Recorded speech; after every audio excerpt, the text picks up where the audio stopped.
한뉴스 댓글 총 집결지. TV, 라디오 켜실 필요 없습니다. 윤석열 당선인이 부동산 규제 완화 카드를 공식적으로 꺼내들었습니다. 첫 번째는 대출 완화입니다. 집 없는 사람이 집을 살 땐 집값의 80%까지 빌려준다는 건데요. 실수요자들의 목소리를 들어보니 푸는 건 좋지만 자칫 대기업 직원만 혜택을 받거나 투기 수단이 될 수 있다는 지적도 있습니다. 당선인의 주문은 생애 처음으로 내 집 마련을 하려는 이들에게 충분히 돈을 빌려주자는 겁니다.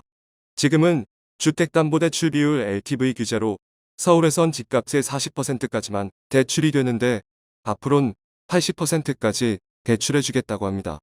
무주택자의 대출을 푸는 데 대해선 찬성하는 의견이 많습니다.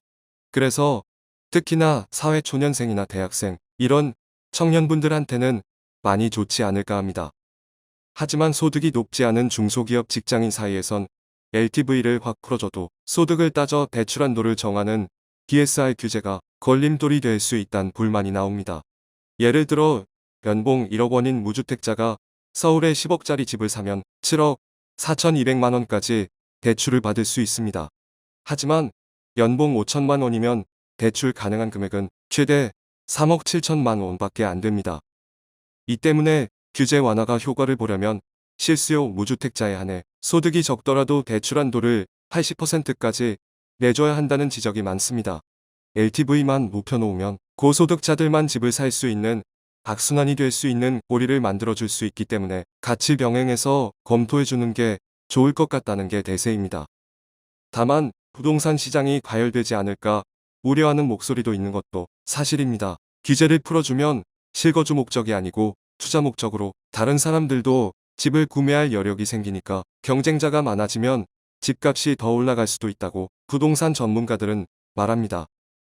윤석열 당선인의 공약집엔 1주택자는 물론 다주택자의 대출 한도도 지금보다 풀어준다고 돼 있는데 실제 얼마나 풀지는 인수위의 정책 논의 과정을 지켜봐야 할 것으로 보인다고 하네요. 이 주제에 대한 댓글을 소개하겠습니다. 소득에 비례해서 대출해주는 게 당연한 것입니다. 갚을 능력만큼만 빌려줘야 금융위기까지 안 이어집니다. 미국에서 능력 안 되는 사람한테도 주택자금 대출해줬다가 서브 프라임 모기지 사태 발생한 건 모르십니까? 집값이 웬만큼 비싸야 80% 대출이라도 생각해보지. 연봉 2, 3천 갖고는 80% 대출 받아서 집 사봐야 아무것도 못하고 죽는 날까지 은행들 배만 불려주는 노예가 됩니다. 윤석열 뽑으면서 서민을 위한 부동산 시장 변화 진짜로 기대한 것입니다.